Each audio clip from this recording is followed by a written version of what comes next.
بہت ہی کوئی خاندانی نیچ ہوگا، کوئی خاندانی بدبخت ہوگا، کوئی خاندانی یوں سمجھے کہ اس کے نسب میں خلل ہوگا جو اس فضیلت کے بعد کیا سیدنا عثمان کے خلاف ایک لفظ بولے۔ نبی صلی اللہ علیہ وسلم کے 2 دفعہ داماد بنے ہیں، ایک بیٹی آپ نے دی، ان کے انتقال کے بعد دوسری بیٹی دی۔ آج کوئی ایسا کرتا ہے؟ آپ نے ایک داماد کو بیٹی دی، بیٹی کا انتقال ہو گیا تو کتنی بدگمانیاں پھیلتی ہیں، یار اس نے خیال نہیں کیا ہوگا، بیماری کا علاج نہیں کیا ہوگا۔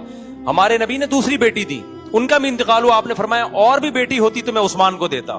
اس کے بعد خدا کی قسم جگرا چاہیے حضرت عثمان کے خلاف بولنے کے لیے۔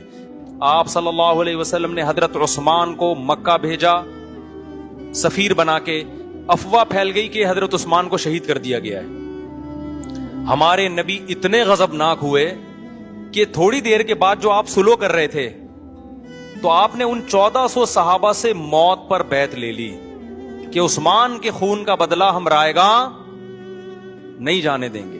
اس سے آپ اندازہ لگاؤ ہمارے پیغمبر کا عثمان سے رشتہ کیا تھا کہ ان 14 سے موت پر بیعت کی کہ جب تک جسم میں خون ہے ہم ان سے لڑیں گے، عثمان کا خون رائے گا نہیں جانے دیں گے۔ ہمارے نبی کی قدر میں عثمان کی یہ ویلیو